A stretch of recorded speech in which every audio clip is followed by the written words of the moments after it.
பணக்கார கிளி. அது ஒரு காஞ்சு போன இருட்டுல இருக்கிற காட்டு பகுதி.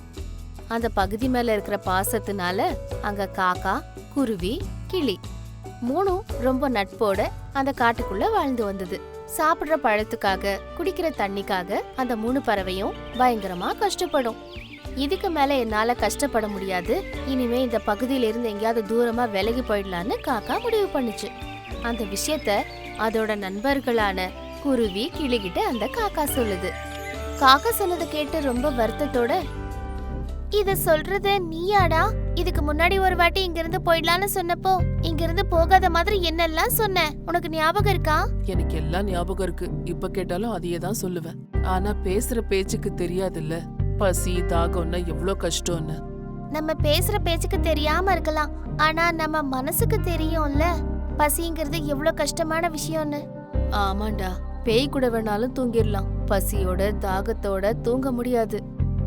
காடெல்லாம் பச்சை பசேல்னு இருக்கு, இந்த இடம் மட்டும் காஞ்சு போயிருக்குன்னா அதுக்கு காரணம் யாரும் இல்ல, நம்ம தான்.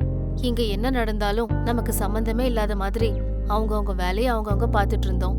ஆனா இந்த காட்டை பத்தி ஒரு வாட்டி கூட யோசிக்கல. அப்படின்னா இப்ப என்ன பண்றது? என்ன பண்ணலான்னு சொல்லு அப்படின்னு 3 பறவைகளும் யோசிக்க ஆரம்பிச்சது. 3ம் ஒவ்வொரு திசையில பறந்து போச்சு. அப்பதான் பார்க்க அழகா இருக்கிற ஒரு பணக்கார கிளி காத்துல அப்படியே பறந்து போயிட்டு இருந்துச்சு.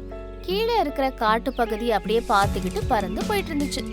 ஒரு இடத்துல காஞ்சு போன காட்டு பகுதி தெரியுது. உடனே அந்த இடத்துல இறங்குது. காஞ்சு போன ஒரு மரத்து மேல சாயுது. அந்த நேரத்துல வெளியில போன காக்கா, குருவி, கிளி அந்த இடத்துக்கு வருது. பணக்கார கிளி, என்னப்பா வழி தவறி இந்த இடத்துக்கு வந்துட்டியா? இல்ல, இந்த காட்டை பத்தி நான் தெரிஞ்சுக்கிட்டு தான் வந்திருக்கேன். இங்கே இருப்பியா இல்ல போயிடுவியாப்பா? இங்கேயே இருக்கலான்னு வந்திருக்கேன். இந்த காட்டுக்குள்ள நாங்க இருக்கிறதுக்கே ரொம்ப சிரமமா இருக்கு, இங்க இருந்து நீ போயிடுப்பா. பாக்குறதுக்கு ராஜா மாதிரி இருக்க, உன்னாலெல்லாம் இங்க இருக்க முடியாதுப்பா.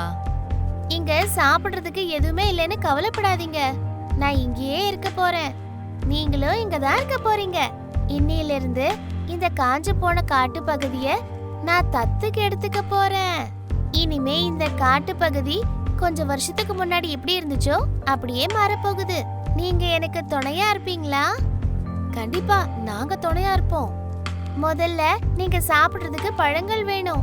நான் போய் நம்ம சாப்பிடுறதுக்கு பழங்களை எடுத்துட்டு வந்துடுறேன், நீங்க இங்கேயே இருங்க அப்படின்னு சொல்லிட்டு அந்த பணக்கார கிளி அங்கிருந்து பறந்து போயிடுது. கொஞ்ச நேரத்துக்கு அப்புறம் ஒரு வண்டி நிறைய விதவிதமான செடிகள், பழங்கள் நிறைஞ்ச கூடைங்க, அதுங்க சாப்பிடுறதுக்கு தேவையான எல்லா பொருளையும் எடுத்துக்கிட்டு வண்டியோட அந்த பகுதிக்கு வந்து சேருது.